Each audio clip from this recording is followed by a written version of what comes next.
first little question is, how long has it been since you were at the South Jersey Chess Club? Because I know you've come here before 3 times.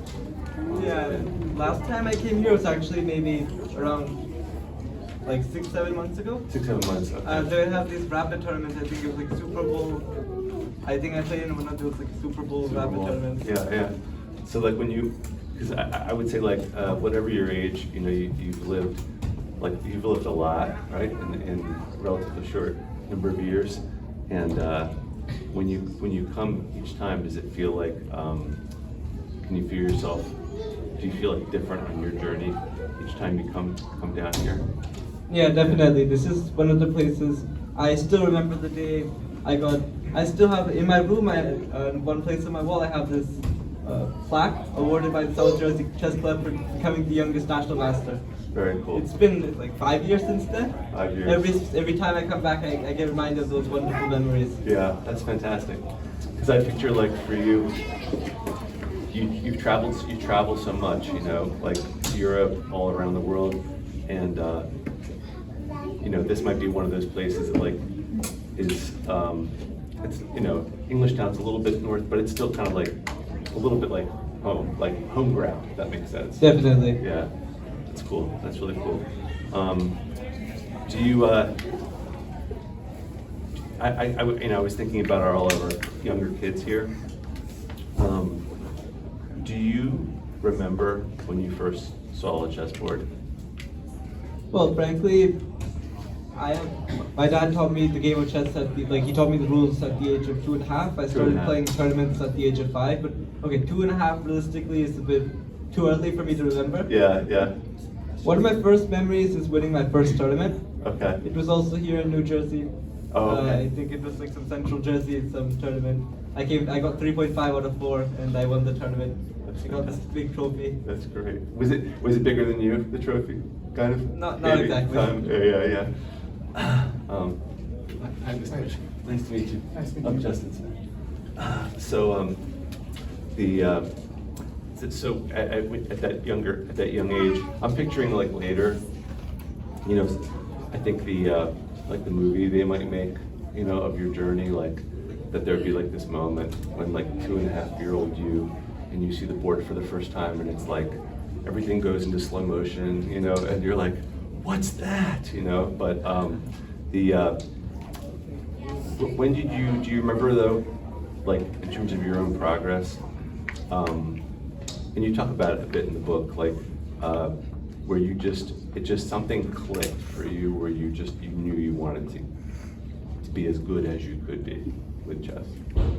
Yeah, it was mainly the fact that I realized that the harder I worked and the more effort I put in, the more results would come out. Yeah. So I got into the cycle of course, there haven't been less failures along the way, but I realized that, okay, if I put in proper work, like say 90% of the cases, things will work as the way I want. Yeah. And there's something is there something really satisfying about the linearness of that? In other words, like there are lots of things in life that are so complex that we can't control it, right? But on a chessboard, is that part of the satisfaction? Like you put in work and you study, and you can the more work you put in, the more control. Better than you, and okay, even after you try your best, they can still beat you. Like say if you're rating at say like 1500 and you're playing 1900, on a good day, realistically, no matter how good you play, you won't be able to beat this guy. But my advice is, okay, you play your best, and whatever happens, happens. Yeah, there was so many, and just the book was excellent. I just wanted, and you're so important in it also. I just wanted to say thank you for the book too. One of the things that stood out to me was, and maybe you can talk a little bit about this, but like a loss isn't a loss. A loss can be a win if you learn from it. You know, and that's something that came through for me. And have you found that, like, for one, is that still true for you now? You know, now you're youngest Grandmaster in history, right? Is that still true now, basically? Definitely, it's always better to, like, even games I lose now, it's better that I'm losing now and I'm not losing with these kind of mistakes in, say, like a world championship match. Yeah. So losing is painful, of course, but also if you apply proper effort, you can also take things that you need to learn away from it. Yeah. So basically, if you lost some position that, okay, even if you tried your best, you lost some rook ending. Maybe you don't have enough understanding of rook endings, and then you work on those rook endings, and you get better at them, and then next time you won't make the same mistake.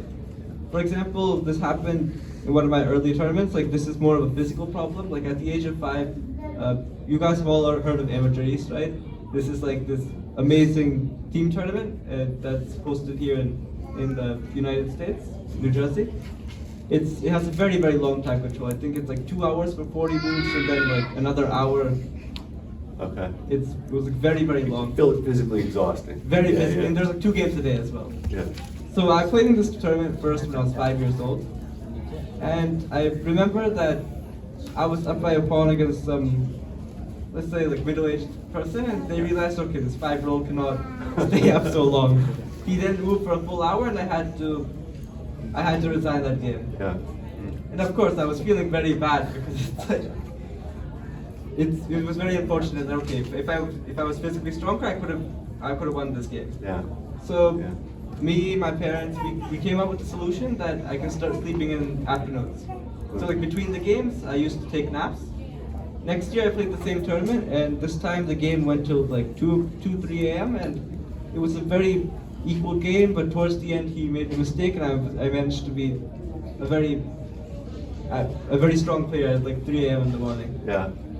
Yeah. So it had to feel even sweeter, that victory, because of what you learned from the first time. Definitely. Yeah. That's wonderful. Do you find, and of course I have to ask a couple school-related questions because of my job. You know, I'm so, and just so you know too, so in our weekly newsletter that we send out to all our families, I talked about this great opportunity to speak with both of you, and basically asked all of our students and our staff and our families if they had any questions that they wanted me to ask you, since this is a one-in-a-lifetime opportunity, kind of. And so a couple of the questions were relating to school, and basically like, chess, obviously it takes so much dedication and time on your part. Is it tough to balance that with school, you know, as you go through? Yeah, school is definitely a very interesting topic, because the issue is if I went to a public school here in the US, they don't really allow for off days. Yeah. I remember at the age of 5, I used to go to a public school. We got permission from the principal to get Fridays off.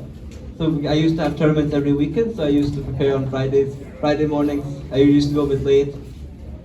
And this was always like, the stronger I became, okay, Fridays didn't seem to be enough. It's not enough, yeah. So I used to go, from there I used to go to a private school. I think it was Seashore School. Okay. It's a school in Long Branch, and they allowed for some compromise. I used to go, say, like 2-3 days a week, but I had to finish all the work. Uh-huh. And from there, like now I'm in 9th grade. I go to an online school, Crimson Global Academy, which is very flexible. I don't have that many classes, but of course I have to finish all the work and so on. But Yeah. it's always been I have to kind of work around school. I imagine you might have like the best excuse ever if you didn't have it's Monday morning and you didn't have the work done for the teacher at Crimson Online School. Like, well, I didn't finish it because we were flying home from the World Championships in Budapest or something like that, right? So I don't know if you've ever used that line, but Not yet. Okay. I'll keep it in mind. Yeah, you can save that. And then, like, staying with school and your studies for a bit. Do you find that is there application value, like crossover value from the cognitive skills, the thinking skills that you are developing through chess? Do those help you with other subjects, like in school? Definitely. I mean, chess has helped me a lot in terms of, say, problem-solving skills, and this applies everywhere throughout life. Mm-hmm. Yeah.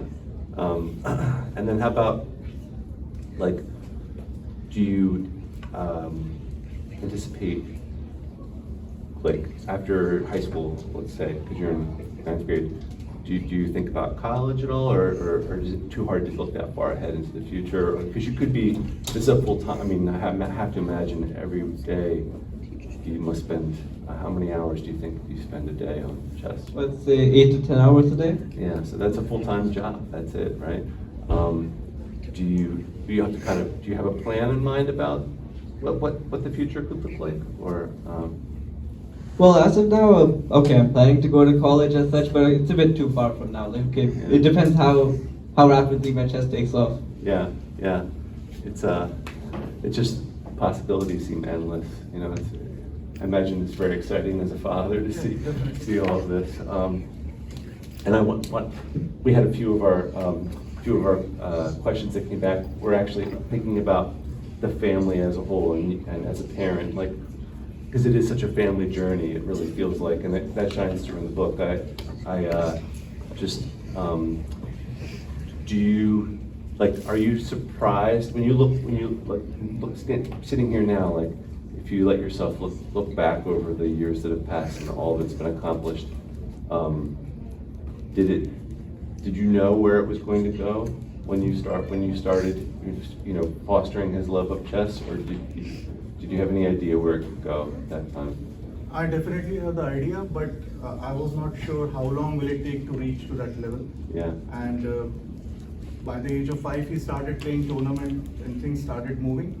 And then he got to know that there is some youngest expert record at USCF 2000. Yeah. So he started working on that. He beat that record by 6 months. And then from that point onward, there was always something or the other. That then youngest master was there. Each step. Yeah, and then The youngest first not record as such, it was like again the top 100, right? Under 5. Yeah, I mean, it all started with Yeah, getting into 7 and under top 100 list. So he was Yeah. 1000 rated player. I still remember he was very happy that day. So small steps, and then he kept working on that, and Yeah. he got the results. And I think sometimes people think about chess as being, well, okay, maybe this is a little bit of maybe what the general public might think. Oh, you know, it doesn't have the same excitement as like a touchdown pass or you know, a home run, but the way you approached it there are, you know, like sort of achievements to accomplish by a certain age, it actually creates a lot of suspense, you know, because you're racing against the clock to accomplish these, you know, and there is a lot at stake. Even, you know, a single game could make a difference, right, in terms of the outcome of the tournament. Do you have a next sort of peak, the next mountain that you're aiming for? Yeah, definitely. The next record as such would be youngest 2700 in the world. I have another, say, I think 1 year, 2 months?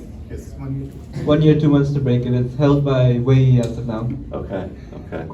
And as you get higher on the ratings, it becomes harder to climb too, right? So to go from 26 to 2700 is harder than to go from 22 to 2300. Much harder. Yeah. What will it take, like in that next year for you? You have to find opportunities to play grandmasters who are rated higher than you, right? Yeah, that has to do a lot with invitations, and also after getting the invitations, you also have to play well. Yeah. Because okay, just the invitations are never enough to go up. Yeah, yeah. What do you? I mean, in terms of your own chess development, did you? I mean, you talk about like there were certain important moments, like the online chess, when you discovered that you could play chess online. You could use Magnuson's program to play. What will it take? Like, what is there anything that you can do between now to reach 2700 that you haven't done yet, or is it to do more of the same of what you've already done, or is there another like resource that you can tap into, or some? I don't know. Yeah, reaching 2700 is a very, very difficult task. Yeah. But the main thing is you basically have to improve all aspects of your game. All aspects. Yeah. Because okay, just one aspect, you cannot just say I want to play attacking chess. Yeah. Someone like somehow these guys these are the best of the best players in the world. They'll find a way to make you. They'll find ways to put you in difficult situations. Mm-hmm. Like defense is also a very big part of going up. Whenever you have say a bad position, you need to be able to sit down for 6 hours and defend this against the best Yeah. in the world. Yeah, to almost like become even when you do you feel like when you are potentially have a losing position or a weaker position, do you find that you have to like focus in even more in order to climb out of that situation sometimes? Yeah, definitely. Yeah, of course. Like no one is perfect at defending. It's one of the most difficult aspects of the game. Yeah. But yeah, like if you have to defend, like if you keep playing moves out of inertia, that okay, how did I get into this position? If you just keep making random moves, okay, you're going to lose anyways. Yeah. It's better that okay, you try for another. You keep trying, and okay, if it works, great. If it doesn't work, okay, you have nothing to lose. You're already in lost position. Do you have like for our younger players that are here, advice for them on just how to improve their game overall? Sure. I guess the most important thing about playing chess is that you should enjoy the game. If you don't enjoy the game, okay, everything will feel like torture. Yeah. Every step of the way. Yeah. The main thing is enjoy hard, work on your mistakes. Like, I think analyzing games is a key aspect, because if you play a game and you don't analyze it, like nowadays, people are playing a lot of blitz, and the issue, blitz in itself is not an issue, it's a good thing online. Yeah. But the issue is, what happens is if you say you play a game, and whether you win or lose, you just start the next game immediately. Mm-hmm. And not going through your mistakes, meaning that you could make this mistake 5 different times. Yeah. And since you didn't fix that, you cannot improve your play anymore. Yeah. So learning from your games is a very key aspect. I think that's a really interesting point, because in some ways, like, the analysis and the reflection might be more like eating our vegetables. That makes sense? You know, like playing is fun. The playing is the snack food, and the reflection is where the gains are, is really where the real gains are. Yeah, it's a lot more boring, but Yeah. it's what's needed to go up. Yeah. Do you how about, you mentioned blitz, like, so in moderation, if someone really likes blitz, if they really like, say, bug house or something like that, that can be okay in moderation, but ultimately, would too much be a bad thing of that? Yeah, definitely. Like the worst thing would be that if you play say too much bug house, you get an over the board game, and you actually just bring a knight from the other board and place it. It's not. I mean, playing bug house is a different skill set, and okay, if you develop that too much, then this might affect your normal chess. Yeah. Like, okay, once in a while, maybe for fun, you can play it. One of the thing with blitz is that blitz and bullet is that okay, towards the end you have all this flagging business. Mhm. Who has a faster mouse? You get all these competitions, but basically, I'd advise people in general that maybe you can play say 3+2 instead of 3+0, so you have like some buffer towards the end. Yeah. That okay, maybe it will be decided by chess skill and not who has the better mouse. Yeah. Now, how about just to go a little bit more, not too technical, but like opening, middle, and end game.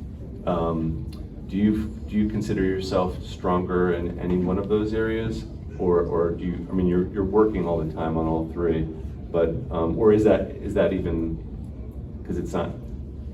Is that artificial to even use those terms? Well, it's a very interesting question. I work on my openings quite a lot. My openings, I'd say, are quite good, but the issue is I'm quite predictable. Mhm. Like people, they can prepare about what they have. I play a lot at the same opening, so players can prepare before the game. That's one of the issues I'm currently trying to fix. Yeah, middle and end game are an ongoing process. You can never be, like, you can try your best to be perfect, but it's a very difficult process.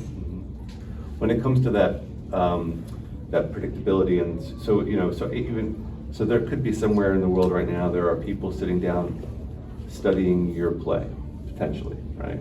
Well, that's quite likely. US Championship is another 2.5 weeks. 2.5 weeks. Okay, so that's an interesting feeling, maybe, that people are looking over your old games. If you wanted to find something unpredictable, where would you? I mean, you don't have to. And this is being recorded, so I feel like if you feel like you don't want to say something that would jeopardize anything in 2.5 weeks, please don't. Right? You can tell me later or not tell me at all. So, but I almost imagine in my own little brain, I might go back and look at like really old games, like go. I don't know if you ever go back way like centuries ago and look at games that maybe people view as ground that we've walked over 1,000 times and there's no more gold to find there, and you go looking.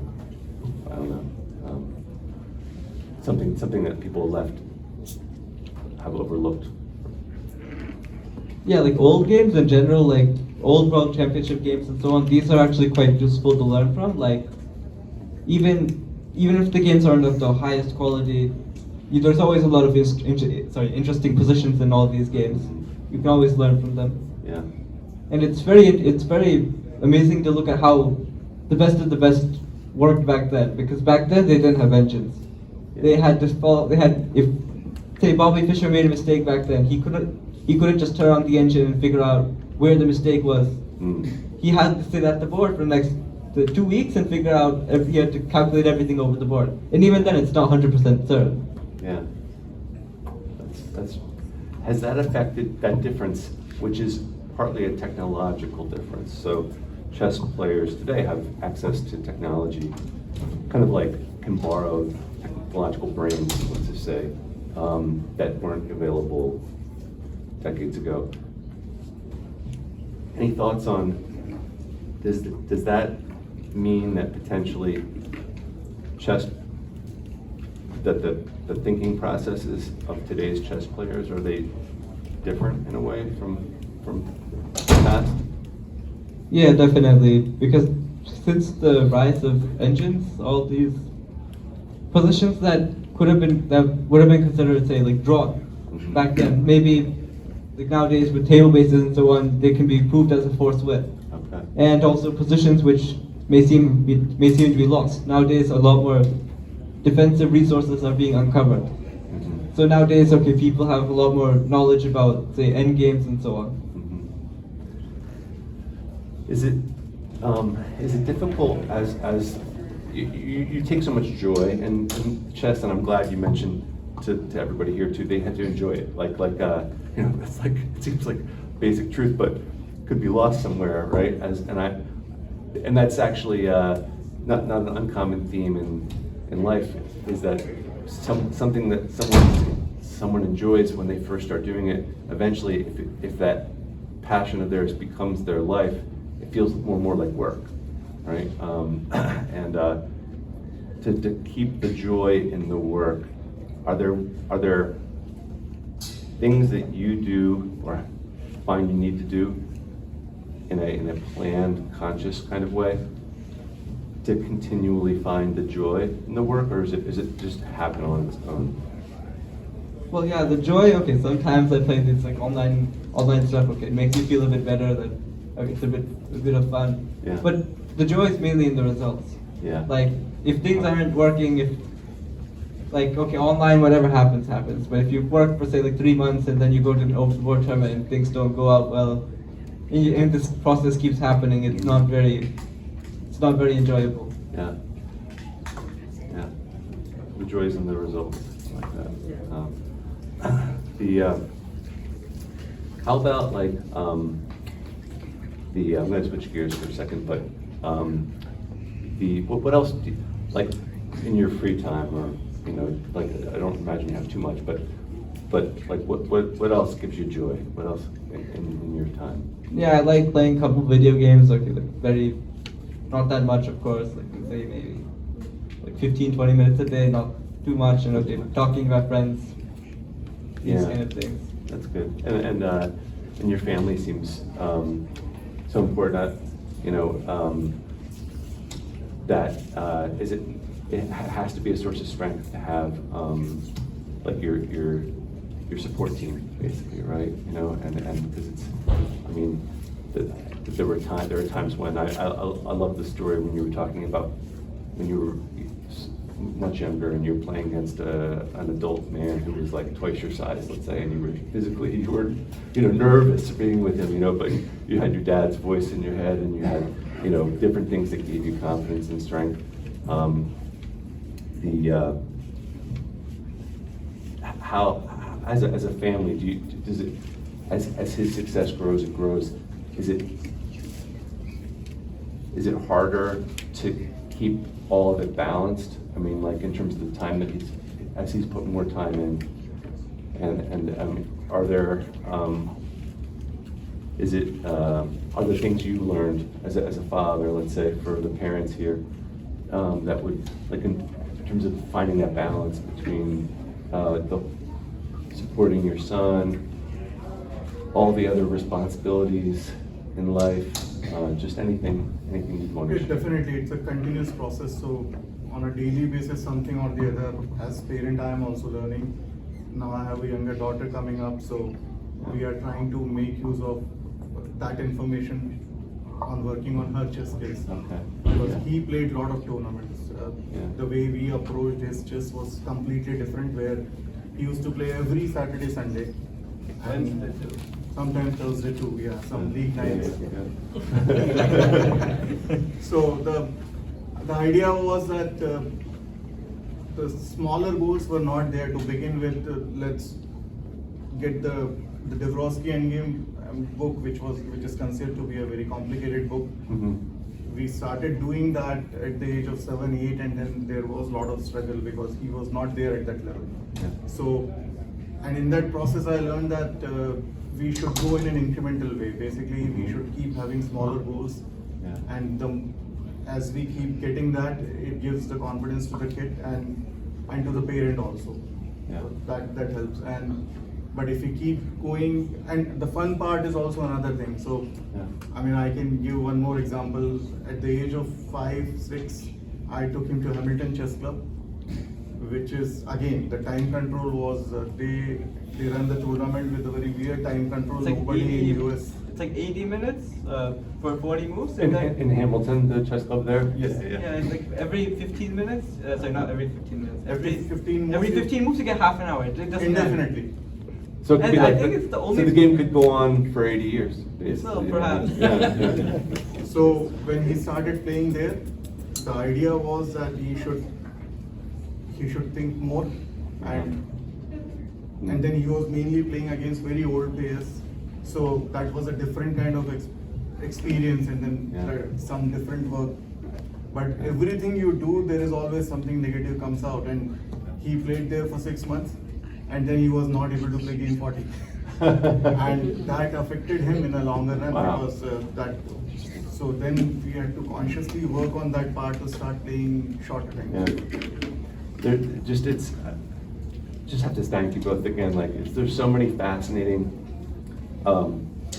principles or like operational ways of thinking in how you talk that, for me and maybe for others, like I keep thinking of how applicable it is to just human endeavor, and in general, like whatever we might be doing.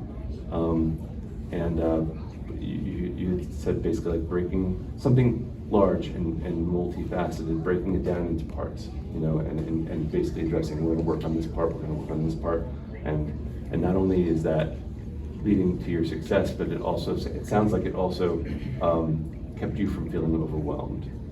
Would that be fair to say? Yes. Yeah. Yes. Because otherwise, it's like you see this like very large goal and you're like working towards it, but well, it's still like 1% of the way there. Yeah. And okay, it doesn't make you very optimistic. Let's say. Yeah. And that's partly the psychology of it too, right? Because there is psychology to the work. Right? Definitely. Mhm. Like when you are you you're considering the psychology, not just your own psychology, but the psychology of your opponent at the same time, right? Like what are some things that you think about when you think about what's going on in your opponent's mind at different points of the game? Like, do you think about, do you try to put yourself in their shoes? Well, I try to see like, okay, if I'm going to make this move, he's going to reply with X, and I try to calculate. But in terms of like psychological, what he's thinking exactly, well, you can never predict. Like maybe other people can, but yeah, it's like I haven't really tried to. Yeah, yeah. Like okay, maybe you think that okay, he's trying to go into this variation, but maybe he has altogether something else planned. Okay. Okay, it's a bit sort of pointless to try to read into their mind. Yeah, yeah. Better to stick with your game plan and Yeah, you have enough issues to deal with. yeah, yeah. And how about like in say 5 years or so? I know you're still so young, so it's like I say, if you were older, I would say in 10 years, but with you, I'll say in 3 years, in 2 years, in 5 years. Where do you see yourself? Like, what do you have a longer term goal? You said you want to get to 2,700. Do you think beyond that even ever? Yeah, perhaps another 5 years and I'll be playing for the World Championship title. It's very possible. Yeah, that'd be fantastic. That'd be so wonderful. It'd be, Definitely. Yeah, so great. Do you think that chess can grow? Do you think that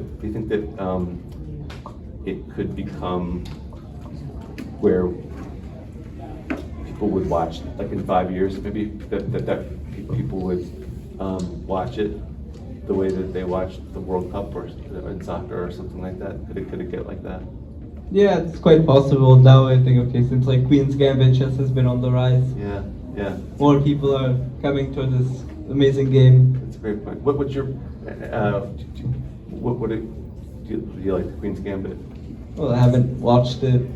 I've been told it's a bit like. Actually, I meant the Oh, the opening. The opening. Yeah, it's one of my favorite openings. Yeah, is it? It's Do very, you tend to favor do you like more open games or more like tighter, more like pawn positional games? yeah, about this, the higher you go up, the more universal you have to be. Like you cannot say that okay, I only want to play this or I want to play this system. Yeah. Like you'll have to expand and you'll have to play all types of positions. Yeah.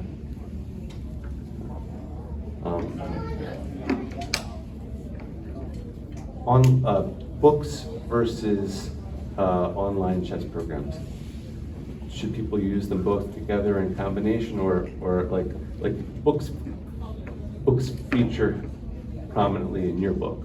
I really like that because like I grew up before there were chess programs really, and so I have a lot of chess books at home, and sometimes I look at them and I wonder if they still have a place in the world. But do you feel like taking the time with books is still valuable? Yeah, definitely, because okay, nowadays books are always like checked with engines. Like if you check the last couple of years books, I'd say like maximum you'd find 1-2 mistakes, but usually they're all like engine checked and okay, all the quality is very high. And then when it comes to so I was thinking about this is a chess club, but it's also an innovation center. So we have so many other types of activities where students can learn, work hard, and excel. Do you have any advice for if someone wanted to go into let's say video technology or math league? Are there, from your experience with chess, what advice might you give them if they were working towards achieving high level of success in another area? Yeah, chess is quite close to life. Quite close to life, and I think that you can use this kind of process anywhere. Basically, of course, with all things, including chess, you need to enjoy it. Otherwise, okay, it'll get very difficult to reach a high level. Yeah. Because if you have to go to a very high level, you have to spend a lot of time on doing this activity. Uh-huh. And otherwise, if you don't like the activity, it's not very simple to. The joy. That's the joy. The joy is very difficult to come by. Yeah, yeah. I think it just feels so important for all of us. I feel like that this check. But yeah, like also enjoying it doesn't mean that you just play Blitz all day. Like, Yeah. okay, this maybe okay, Blitz can be translated into say a different activity, but you need to actually improve your understanding. Yeah. Like you can't just be having sort of like fun all day in this. Okay, I'm not entirely sure how to phrase this, but Yeah. Yeah. Maybe I can add. So, in my opinion, the most important part is to embrace the failure. Yeah. If we don't fail 100 times, we are not going to reach to the level whatever we are looking for. So, whenever we look back, youngest expert, master, IM, GM, 2600, all these are all the good things. But when I start looking at the failure, almost every week we had to deal with the failures, Yeah. and there was always something or the other that which can be improved. So even in the games which you win, there are always something that you were up a piece and then effortless conversion should be there, unnecessarily game become double-edged and then you won. So there is always something or the other to work on. And as long as we keep working on that part and having a smaller goals and keep achieving that, I think everything is possible. Yeah. That reminds me of something that in the book that you shared with your son that was very important, which is if you're the smartest person in the room, you want to find a different room, you know, and I feel like if you're winning all your games, you want to find. well, other for teacher opponents. it's a different thing, but okay. Yeah. True. Yes, everything has its exceptions, but I would say as a teacher, you know, it is exciting to have students who ask questions the questions are sometimes more important than the answers, and it's great to get questions that we don't have ready answers for, you know, and then we find them together. I think it feels like if you're winning all your games in chess, time to find other opponents, right? Definitely. Yeah. Well, I have, you know, Dov, I don't know how much time do we have at this point? Maybe I have a couple more questions, but then maybe you want to take. Yeah. You can open it up to the crowd. When you're welcome, Professor Mishra. When you're studying, how much time do you spend with a physical board? Do you need a physical board? Do you just look at things in your head as you go along? Yeah, till this day I use physical boards. Like usually, well, it depends. Like if I'm playing online blitz, like you cannot play online blitz with moving on a physical board. You'll flag. But the thing is, yeah, like for example, I still do positions from books, and these kind of things I don't. Like usually, I like to set it up on a physical board and solve it. So, Abhi, congrats! You're becoming one of the best players in the world at a disruptive time in chess. I mean, there's COVID, right? Boosted chess popularity. And then there's Queen's Gambit, which I think gave it another massive boost, right? So in popular culture, chess sort of has a position that it probably never had in sort of history of chess. I'm looking forward to reading your book, but can you speak to the time when it was COVID and when I think you spent, Hungary or somewhere in Eastern Europe where you were sort of getting those tournaments in that you couldn't get them in the US? I mean, how challenging was that? You were pretty isolated out there. Can you speak to that? Sure. Yeah, that was a very difficult time because actually, when I became the youngest international master in the world, I think it was like 22 months? 22 months to become the youngest grandmaster in the world, and I was very, very sure that 100 points, 3 norms, okay, 22 months, big enough period. Then, within a few months, okay, COVID came. I couldn't play a single tournament for I think 6-7 months, and I had to stay locked in my house. But one thing is that I used this, instead of playing blitz mindlessly all day, I used this time to improve. Like during this time, I did a lot of books over the board. I improved my chess in general, because I also realized that lockdown will not last forever. And even if it does, even if it lasts for 2 years, I want after it opens back up, I want to become grandmaster immediately. So I kept improving my chess skills, and I think Charlotte Chess Center was one of the only places at the time that was offering tournaments. I used to go there once a month or so, and I used to keep playing those events, learning from those games. But yeah, things were kind of stuck in this stuck in the zone. Then tournaments actually opened up in Hungary, and it was very like we didn't really have a choice. If I wanted to get this record, I needed to go to Hungary. So right before this Hungary trip, I played like one final event in Charlotte Chess Center, and I gained like 30 points. I had a very good event, like 1 point away from the Grandmaster norm, and that's when it all started to go my way. So I went to Hungary in the middle of the pandemic. It was very scary. Like the thought of being in ICU it was very possible that okay, one of us could have gone infected, and the whole trip could have been put aside.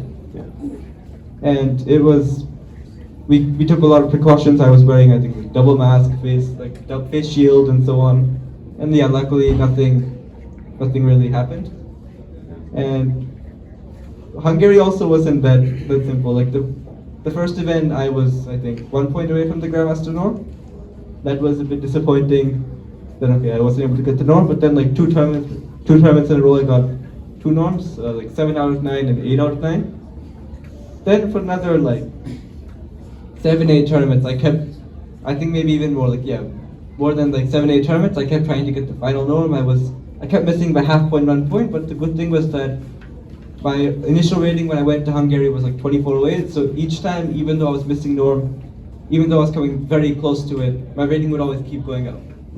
Just to become Grandmaster, you don't need just one thing. Like 3 norms are not enough. What you need is you also need rating. So my rating kept going up, and eventually I reached 2500. Then there was this final tournament in Hungary, and after this I would probably go to Serbia. But it was the final tournament in Hungary. I had, I think, 5 out of 6. I made a draw. Okay, 5. It was 5 out of 6. I lost the 7th round. Yeah. 6 round you lost. 7, 6, 8, and 9. They were 7. Yeah. I had 5 out of 6, and like things were going amazingly. Then I had white against Slovakian Grandmaster, and I managed to lose. And things became a lot tighter after that. I had 5 out of 7, and I needed to win the last 2 games. And due to my luck, I got black in both of them. So I got black versus some 2300 next round, and of course he chose like one of the most drawish lines in the game. I managed to squeeze out a win somehow. Now, final round, I needed to play Grandmaster, and there was only one possible Grandmaster. If I didn't play him in the final round, okay, I have like 0 chance of norm. Yeah. And I thought, okay, I had black last round, I should get white. Turns out, okay, next round I got black as well. It was a Swiss. Yeah, it was a Swiss. It wasn't a round robin. Like usually nowadays, normal events they're round robins, as in that there are like 10 players and okay, 9 games, so everyone plays everyone. But this was a Swiss, so there were, I think, like 20 players, like a bit more, but it wasn't that okay. Pairings weren't fixed. So I needed to play him in final round, and yeah, I got to play him, but I needed to win with black pieces, and that was one of the most important games of my life, sort of. Yeah. And I realized that okay, if I play my normal openings, okay, nothing would happen. Like you would just force a draw, and I decided to spice it up and play the Grunfeld, because the Grunfeld is known for its very 3-sided. It's an opening that leads to results like all 3 results: win, loss, draw. It's not a very solid opening. It's a very dynamic opening, and I decided to try it, and he was shocked. He spent like 40 minutes in the opening, and I got this time advantage. But of course, the game was just remained equal for a very, very long time. I kept trying, and the thing was I already reached 2500 at this point, so it's either a win or basically draw and loss were the same thing to me. So I kind of overpressed, and I got into a lost position. We were both playing on seconds, and finally he made a mistake. It went down to equal, and I played this move, knight f3 check. I still remember it was, I saw one last trick in the position. If he fell for this, okay, maybe I can win. I also saw the way how he can make a draw, so I was kind of hoping that, okay, hopefully he takes the knight. And his pawn His hand reached for the pawn. He took my knight, and like the first 10 seconds, I was in shock. Like, okay, so doesn't this immediately just lose? I just recalculated all the variations. I didn't see a problem. I went with it, and it turns out he had missed something, and I got my title. It's great. It's awesome.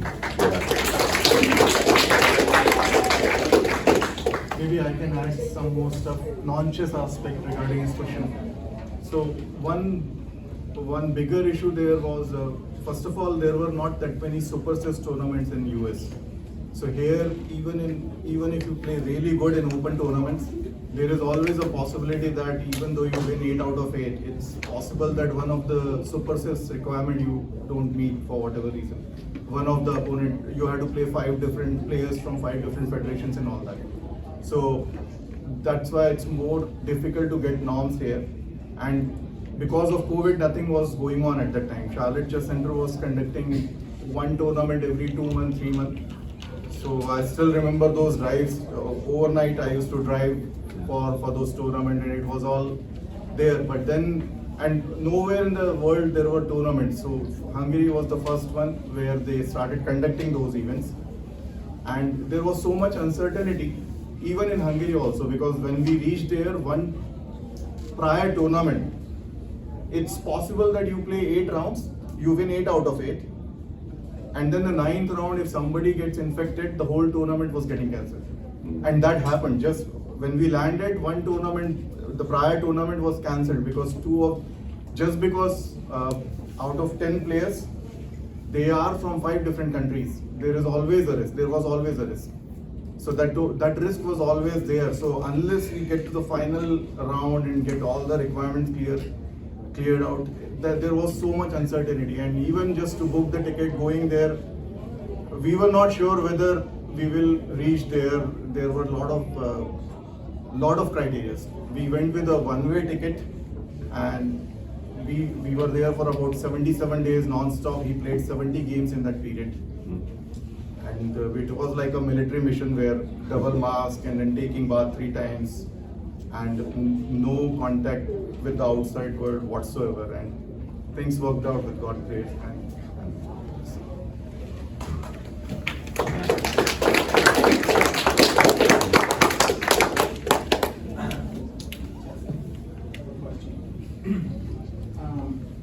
How do you compare chess and the opportunities for somebody like you who has talented young people in the US, and especially in New Jersey, compared to other places in the world? For example, in India, you have this wave of great talent, and you could see that these unbelievable achievements. It used to be Russia like that, but there's pockets of places around the world that are almost better suited. What do they do different, and how is it easier or more difficult for you?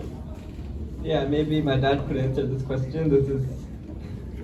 I think it's very difficult to be in US and do the same thing. The kind of support, it's not just in India. I mean, the ground reality is that the kind of support chess players are getting, even in the smaller countries, they are getting much bigger support. And it's not that, I mean, we have the biggest corporates in the world. I mean, there is no one of the biggest economies in the world. But somehow there is lack of will at the higher level. Some other, at the top level, some issues are there. But even in India is a different place where if you become IM by the age of 15, everything is completely sponsored. So they don't have to worry about getting good trainers. They all are working with 5 different coaches. Everything is taken care by the federal government, state government. Small companies came forward and then they are sponsoring. Like Pragyananda was 2200 FIDE. From that point onwards, everything is taken care by at least 3-4 companies. And not just him, his whole family, everything is covered, and they just kept supporting him. And it's not just him, I think most of the players who became GM before 16, they all are getting, like recently there was a GM at the age of 17 from one of the states, and the chief minister of that state, they just simply gave $300,000 because they just asked, what do you want to do? And that player mentioned that I want to get to 2,700 and here is a $300,000 check for you. So things are so easy on the other side, but in spite of him breaking everything, there was literally nothing from the federal government, state government, and that is a main pain point, but we are going to keep trying whatever best way we can do. I have a question.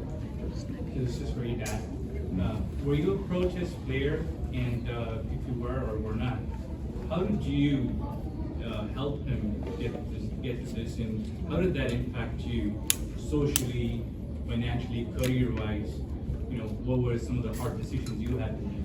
But definitely, there were a lot of social. I don't think there is any social life for our family in the last 10 years. It's like he started working when he was 4, started playing tournament at the age of 5, so it's almost a decade. Literally, there is nothing else going on in life. I used to go to India every year earlier. Last 5 years I could not go because all my vacations went in his tournaments, traveling all over the world. And as far as career is concerned, yes, there were conscious decisions made where I had to opt out of. I did not go for some promotions because I had to cut down on the number of hours. I still work with him 20-25 hours a week because he is too young and I just want him to focus on the chess aspect. There are, at this level, games are not just games, it's like for all practical purposes, it's like war. So much preparation is needed. I got a powerful server configured, 32 core machine, 64 threads and lot of engine analysis. And there is so much we can learn from engines also. So instead of he spending time and getting to the point, I had to learn all that so that I can just explain him how things work. So that's a constant part which is there. But it's probably in a forced way, it gives you an opportunity to spend more hours with your kids.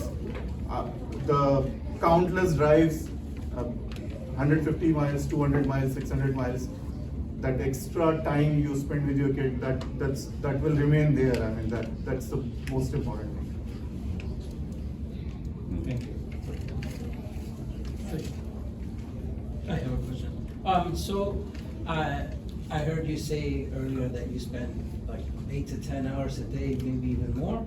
I'm an adult chess improver, as in I'm starting chess really late, obviously, but I'm finding myself looking for, how to incorporate more of a regimented kind of look. And my question is your practice more regimented, or is it, 10 hours and maybe like one aspect, or do you have like a breakdown of your practice? Yeah, this is a great question. It's also never too late to start enjoying chess. This is an amazing game, which it's not like a physical sport as such. Like you don't need to, like old or young, anyone can play.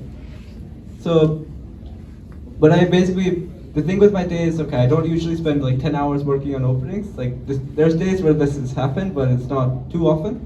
I try to have a healthy mix between all aspects of the game, because, okay, if you just keep working on one area, other areas won't get strengthened. So, okay, I work on openings, middle games, and end games throughout the day. I mean, recently only there was a news yesterday, a 101-year-old chess player won against a 80-year-old. That's a video game. Wow. So he is going to celebrate his 102nd birthday, and he was physically so fit to sit there over the board, and he was able to beat a 80-year-old. I mean, this is just remarkable. That's amazing. Go ahead. Yeah. Do you have any can you recommend any chess openings for beginner players? Yeah, chess openings are difficult subjects.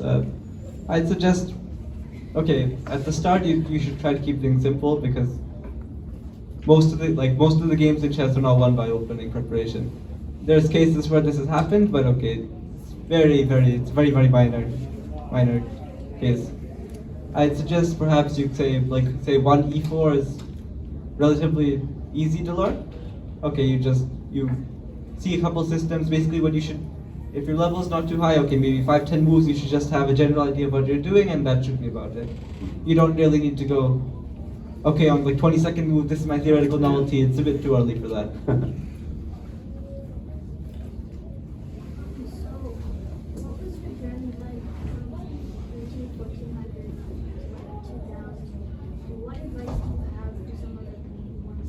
Yeah, I'm sorry. Could you repeat that a bit louder? I'm sorry. I'm gonna- So what journey, like what was your journey like from like 1400 to 2000? And what advice do you have for someone who wants to listen? And I'm gonna, if you don't mind, I'll say it through my microphone just so we can get it, but what was your journey like from 13 to 14 to 2000, right? And what advice would you have for someone like you? It's a great Who question. wants to make the same journey? Who wants to do that same journey? Sure, sure. Yeah, there's a lot of different things I've done to reach 2000. I think there are a couple very good books which I've mentioned in my book. I'm not able to recall like off the top of my head. Like Silman has some very good middle game and end game books. Jeremy Silman, and I've done those all over the board. Like the thing is, I tried to solve each and every position, and that helped me a lot. And yeah, always analyzing your mistakes is also a very big part of it. One more question?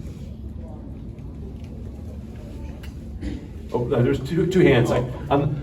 It's time. I'm not going to decide. Go ahead. We'll do both. Yeah. Okay, Abhi, first of all, congratulations on all your accomplishments. Thank you. I think I speak for everybody when I say we're 100% behind you. Had a fantastic career, chess career to date, and we hope it continues. I was interested a little bit in hearing what you think is something that the general public doesn't know about chess, or like a misconception that a lot of people have that don't have kind of the insider's view you've had. I'm curious to hear. Sure. Yeah, this is a great question. Chess, like, I could imagine people saying that chess is boring, but okay, it's just a couple pieces moving on the board. But in fact, it's not that simple. Let's say there's always a lot more things that go into a chess game. It's not just that okay, people mindlessly moving pieces across the board.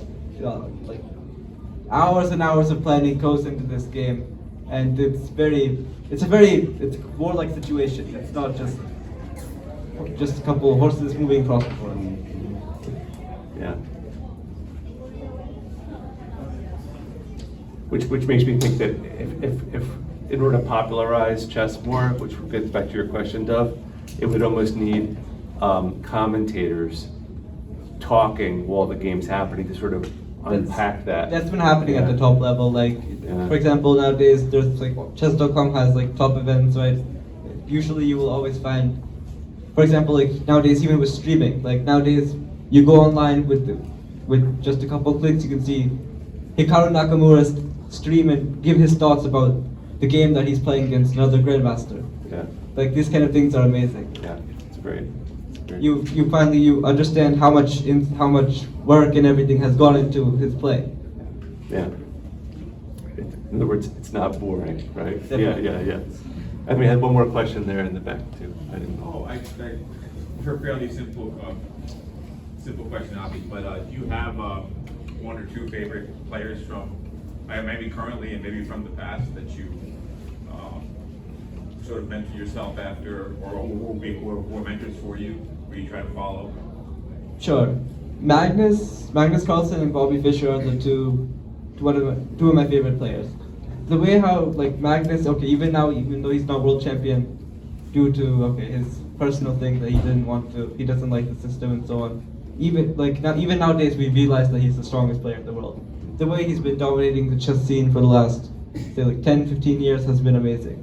And yeah, Bobby Fischer versus USSR is a timeless tale. Like one American fighting against the whole of the Soviet army. It's chess army is amazing because like you think about it, like 12 players in a tournament, one is American, 11 are from Russia. Now match fixing could be going on and you can't really do anything about it because it's their decision, they can do whatever they want. And to become world champion in that situation is almost impossible. And there have been stories that the top chess literature wasn't in English, so it was in Russian, so he learned altogether new language just so he could understand top literature. That type of loyalty to the game, that kind of drive is unparalleled. And as we're wrapping up, and just hearing you say that, I think I couldn't imagine a better ambassador for chess than you, Avi. I think your passion for the game and just your understanding of your respect for the whole history of it, the way you talk about other players, you're so relatable because of your youth, and just we all just wish you tremendous continued success. Thank you. And look forward to just reading about it and you coming back and visiting here. I know that the folks here really care about you and your journey. So Sure. I'd love to come back.